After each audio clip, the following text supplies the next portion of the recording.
स्वागत करता हूं मैं हमारे online education platform career makeup for government jobs. तो डियर एस्पिरेंट, कल हमने नेशनल इनकम के बारे में पढ़ा था कि एस्टिमेशन ऑफ नेशनल इनकम के बारे में पढ़ा था, ग्रॉस डोमेस्टिक प्रोडक्ट के बारे में पढ़ा था, जीएनपी के बारे में पढ़ा था, एनएनपी के बारे में पढ़ा, एनडीपी के बारे में पढ़ा था। ओके, तो आपको होप कि आपको समझ आ गई होगी इन कॉन्सेप्ट के बारे में। तो आज क्या है हमारा जो टॉपिक है, तीसरी क्लास है एक्चुअली, लेक्चर थर्ड है ये। अगर स्टार्टिंग से करना है तो 2 लेक्चर मैंने रिकॉर्ड किए इकोनॉमी के, तो प्लीज़ उनको पढ़ लें, फिर आप बेटर अच्छे से समझ आएगी। ठीक है, तो आज क्या है, method to calculate national income. अब हमारे नेशनल इनकम को किस तरीके से कैलकुलेट किया, क्या कल हम तो नेशनल इनकम के बारे में पढ़ा था, आज हमने कैलकुलेट करना नेशनल इनकम। तो मैंने आपको बोला था को नेशनल इनकम के बारे में, नेशनल इनकम को जो कैलकुलेट करता है उसका क्या नाम है, सीएसओ। क्या नाम है, सीएसओ, सेंट्रल स्टैटिस्टिकल ऑर्गेनाइजेशन क्या करती है, कैलकुलेट करती है हमारे नेशनल इनकम को कैलकुलेट करती है। तो हमारे पास 3 मेथड है, हमारे पास 3 मेथड है नेशनल इनकम को कैलकुलेट करने के। तो पहला मेथड कौन सा है, पहला मेथड होता है, फर्स्ट मेथड जो है द प्रोडक्ट और वैल्यू एडिड मेथड। तो पहला मेथड जिससे हम नेशनल इनकम को कैलकुलेट करते हैं उसका नाम है द प्रोडक्ट और वैल्यू एडिड मेथड। इसके अंदर क्या होता है, इसके अंदर क्या होता है एक्चुअली हम क्या करते हैं, वैल्यू ऐड करते हैं ऑल टोटल। वैल्यू ऐड मैं समझाता हूं आपको, जिस तरीके से एक फार्मर है, फार्मर क्या करता है, वीट ग्रो करता है। ओके, उसके बाद इस वीट को जो मार्केट में बेच लेता है और इस वीट से बनाता है ब्रेड, इस वीट से क्या बनता है, ब्रेड बनता है। और ये ब्रेड कौन लेता है, रेस्टोरेंट वाला, और रेस्टोरेंट वाला इससे क्या बनाता है, पिज्जा बनाता है। तो मैं समझाता हूं। तो अब देखो, ये जो वीट थी, ये वीट 100 रुपए का था। ठीक है, 100 रुपए का इसकी वैल्यू थी। उसके बाद जब फार्मर ने इससे ब्रेड बनाया, तो इसमें जो ब्रेड बनाने में जो खर्चा आया वो कितना आया, 200 रुपए आया। ओके, उसके बाद ये ब्रेड बाद में रेस्टोरेंट वाले ने इससे पिज्जा बनाया, और इसमें जो खर्चा आया वो कितना आया, 300 रुपया आया। ओके, तो कहने का मतलब है 100 रुपए की चीज थी, उसके बाद 200, उसके बाद 300। तो वैल्यू एडिड कहने का मतलब है उसके बाद यहां से कितना, 100 से 200, यहां पे वैल्यू कितनी ऐड हुई, 100 रुपया। ओके, और उसके बाद 200 की, उसके बाद उसको पिज्जे को बनाने के बाद कितना हुआ, 200 रुपये यहां से,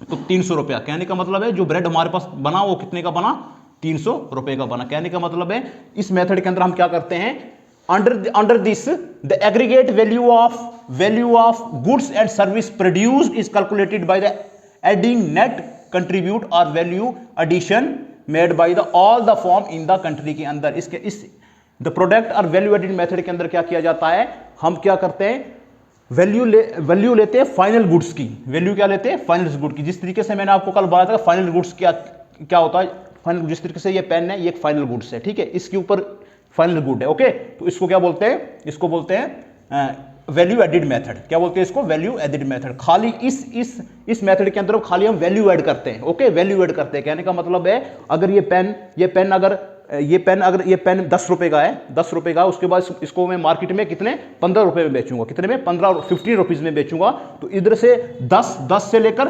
15, इसके बीच में कितने रुपीज आए, 5 रुपीज। तो इसको बोलते हैं वैल्यू एडिड मेथड। इसको क्या बोलते हैं, वैल्यू एडिड मेथड। ओके, तो वैल्यू एडिड मेथड क्या होता है, खाली हम वैल्यू ऐड करते हैं। ओके, वैल्यू ऐड करते हैं किसी भी प्रोडक्ट के अंदर, खाली वैल्यू ऐड करते हैं। तो इसको बोलते हैं, क्या बोलते हैं इसको, मेथड टू कैलकुलेट नेशनल, इसका value added method, first method the product method और वैल्यू एडिड मेथड। ओके, तो दूसरा हमारा अंडर दिस मेथड, इस मेथड के अंदर following activities and service are included in this under product method. Product method के अंदर हम कुछ किस आइटम्स को हम लेते हैं प्रोडक्ट मेथड के अंदर। तो पहला क्या है, goods and service sold in the market to earn profit. कहने का मतलब है जो भी हम गुड्स बनाते हैं उसको मार्केट में सोल्ड करते हैं, तो ये वाली आइटम इसके अंदर मार्केट में जो हम सोल्ड करके प्रॉफिट कमाते हैं, तो ये वाली आइटम भी इस मेथड के अंदर ली जाती है, वैल्यू एडिड मेथड के अंदर। ओके, पहला है। दूसरा क्या करते हैं, goods and service not sold, ऐसी गुड्स सर्विस जिसको हम बेचते नहीं है बट लेकिन supply free of cost. For example free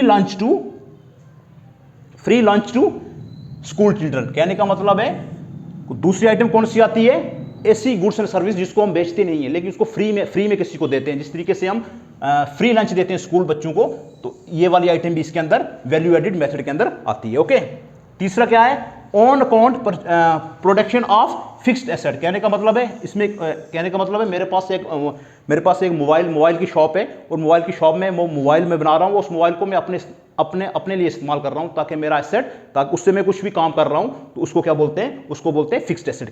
किसी भी फिक्स्ड एसेट को मैं यूटिलाइज कर रहा हूँ अपने काम के लिए। तो ये आइटम किस में आती है, वैल्यू एडिड मेथड में आती है, ठीक है। और कौन सी आइटम है जो वैल्यू एडिड में हम नहीं लेते हैं इस मेथड के अंदर, नॉट इंक्लूडेड, कौन कौन सी होती है, पहली होती है इलीगल एक्टिविटीज।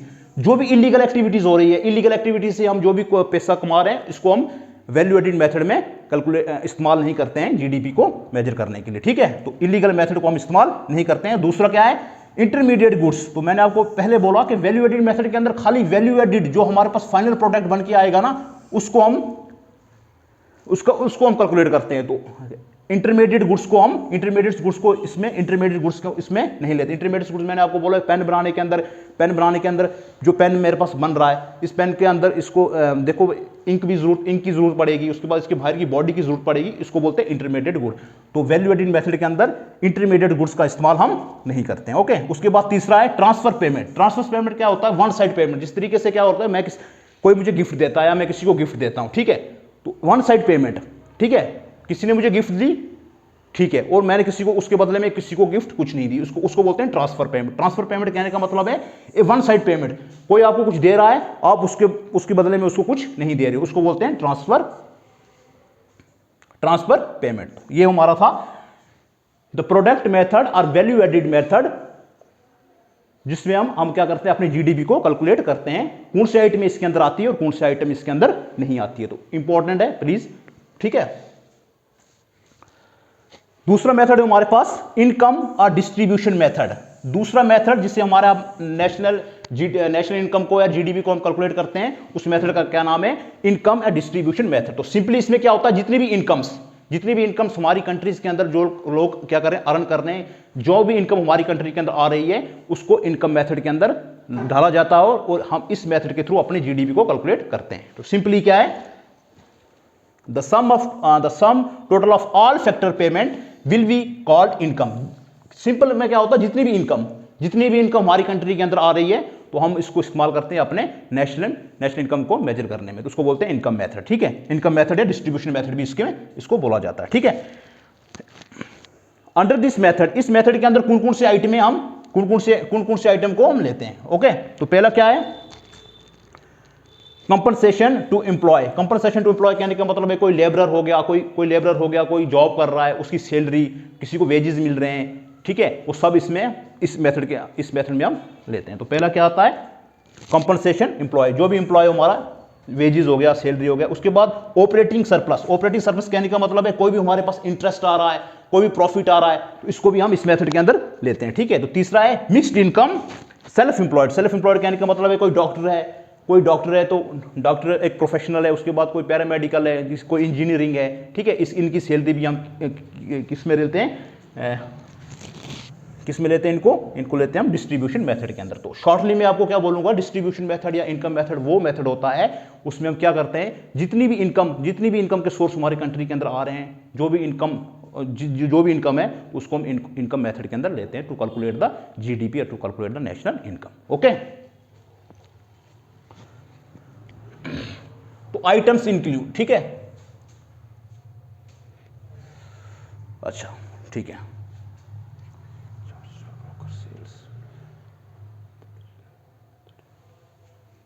आइटम्स क्या क्या आती है इसमें, commission charge by broker on sale. कहने का मतलब है कोई भी ब्रोकर, कहने का मतलब है कोई भी इंसान क्या करता है, कोई भी ब्रोकर का काम कर रहा है। तो इसमें ब्रोकर कहने का मतलब है कोई बंदा क्या कर रहा है, कोई गाड़ी बेच रहा है, गाड़ी बेचने के बाद जो भी वो इनकम वहां से जो एक्स्ट्रा पैसा कमा रहा है, तो वो इसमें लिया जाएगा, ठीक है। उसके बाद क्या होता है, the value of the production of self consumption. कहने का मतलब है कोई भी इंसान किसी चीज का इस्तेमाल कर रहा है फॉर सेल्फ अपने आप के लिए, तो इसको भी इस मेथड के अंदर लिया जाता है, ठीक है। तो कंजप्शन मेथड क्या होता है, ये क्या होता है, क्या नाम मेथड का, इनकम मेथड। ये था हमारा इनकम मेथड, ठीक है। उसके बाद तीसरा मेथड उसका क्या नाम है, एक्सपेंडिचर मेथड। एक्सपेंडिचर मेथड हमारी कंट्री के अंदर क्या क्या खर्चा हो रहा है, पूरे खर्चे मिलाने के बाद हम कैलकुलेट करते हैं अपनी जीडीपी, उसको बोलते हैं एक्सपेंडिचर मेथड। जो भी खर्चे हमारी गवर्नमेंट, जो भी हमारे खर्चे हमारे देश के अंदर हो रहे हैं, इसको हम मेजर करते हैं to calculate our national income, तो उसको बोलते हैं expenditure method, okay. In this method के अंदर क्या होता है, total national expenditure incurred in a particular year is taken. जितना भी एक साल के अंदर एक पार्टिकुलर ईयर के अंदर जितने भी खर्चे हो रहे हैं उसको हम एक्सपेंडिचर मेथड के अंदर लेते हैं। ओके, तो आइटम कौन कौन सी इसके अंदर लेते हैं, personal consumption expenditure for house hold, जो भी इंसान का अपने घर के लिए जो भी खर्चा कर रहा है तो हम इस खर्चे को लेते हैं अपने एक्सपेंडिचर मेथड के अंदर। तो पहला इसको, ठीक है। उसके बाद दूसरा क्या है, the gross profit domestic investment, तो ग्रॉस प्राइवेट डोमेस्टिक इन्वेस्ट, कहने का मतलब है जो भी डोमेस्टिक इन्वेस्ट करते हैं हम, जो भी डोमेस्टिक इन्वेस्ट करते हैं तो उसको भी हम क्या इस एक्सपेंडिचर मेथड के अंदर लेते हैं। तो तीसरा कौन सा आएगा, द नेट फॉरेन इन्वेस्टमेंट, जो भी फॉरेन के जो लोग यहाँ पर इन्वेस्ट करते हैं, जो भी खर्चा करते हैं फॉरेन के लोग यहाँ पर, तो उसको भी हम इन खर्चों को हम किस में लेते हैं, एक्सपेंडिचर मेथड के अंदर। तो एक्सपेंडिचर मेथड, तो मैंने आपको एक्सपेंडिचर मेथड के अंदर इनको लेते हैं, ठीक है। और कौन कौन सी आइटम है एक्सपेंडिचर मेथड के अंदर हम कभी नहीं लेते हैं, तो कौन कौन सी है, government spending on old age pension, scholarship, unemployment, और गवर्नमेंट किसी को ओल्ड एज पेंशन दे रही है, किसी को स्कॉलरशिप दे रही है, ठीक है, तो वो हम एक्सपेंडिचर मेथड के अंदर इसको नहीं लेते हैं नेशनल इनकम के अंदर। तो क्या आज था, मैंने आपको तीन मेथड बताए मैंने आपको टू कैलकुलेट द जीडीपी। पहला हमारा प्रोडक्शन, पहला हमारा वैल्यू एडिड मेथड, इससे हम अपनी नेशनल इनकम को मेजर करते हैं। दूसरा हमारा इनकम मेथड, उससे हम अपने नेशनल इनकम को एक्सपेंडिचर कैलकुलेट करते हैं। और तीसरा हमारा एक्सपेंडिचर मेथड। तो ये तीन मेथड है जिसको हम इस्तेमाल करते हैं to calculate our national income. Okay, उसके बाद क्या है, लास्ट सब टॉपिक है इसका नेशनल इनकम के बारे में, role of measuring national income. इतना बड़ा नेशनल इनकम, इतना खर्चा क्यों गवर्नमेंट करती है, हम नेशनल इनकम को मेजर क्यों करते हैं, हमें मिलता क्या इससे, क्या रोल है इसका इतना क्यों। फर्स्ट हमारे पास क्या है, formation of national income quantify the economic growth, अपनी इकोनॉमिक ग्रोथ के लिए कि हमारी इकोनॉमिक ग्रोथ कौन सी स्टेज पे है, ठीक है, कौन सी स्टेज पे है, ये बढ़ रही है या कम हो रही है या इसको हमने बढ़ाना है। तो इसलिए हम अपने नेशनल इनकम को कंपेयर करते हैं एक साल की दूसरे साल के साथ कि नेशनल इनकम हमारी कम हो रही है ज़्यादा हो रही है। तो पहला किस लिए क्यों करते हैं कि ताकि इकोनॉमिक ग्रोथ हमारी, हमें इकोनॉमिक ग्रोथ के बारे में पता चले। ओके, तो दूसरा क्या है हमारे पास, it let us understand the potential of economy and according help to set objective. तो हमारी इकोनॉमी की पोटेंशियल कितनी है, अब हमारी देखो, हम हमारी इंडियन की इकोनॉमी, हम अब अपने जीडीपी को यूएसए की जीडीपी के साथ कंपेयर करते हैं, चाइना की जीडीपी के साथ कंपेयर करते हैं। ये जीडीपी का पता कहाँ से चलता है, तो नेशनल इनकम के बारे में, जब नेशनल इनकम के बारे में हम अंडरस्टैंड करते हैं, उसको हम निकालते हैं, उसके बाद हम अपनी जीडीपी को दूसरी कंट्री के जीडीपी के साथ कंपेयर करते हैं। तो क्यों करते हैं कि हमारे पोटेंशियल ऑफ द इकोनॉमी, हमारी इकोनॉमी का पोटेंशियल कितना है, हमारी जीडीपी कितनी है, ठीक है, हमारी जीडीपी कितनी है, और हम दूसरों की जीडीपी के साथ जब कंपेयर करते हैं तो ये सब कंपेरिजन कहाँ से मिलेगी, हमें नेशनल इनकम से मिलेगी, इसलिए हम इसको करते हैं। तीसरा पॉइंट क्या आ जाएगा, national income data help to take step in order to reduce inequality in income distribution के अंदर। हमारे इनकम डिस्ट्रीब्यूशन कहने को इनइक्वालिटी में इनकम डिस्ट्रीब्यूशन कहने को अमीर हो रहा है, गरीब हो रहा है, कहाँ पर प्रॉब्लम आ रही है।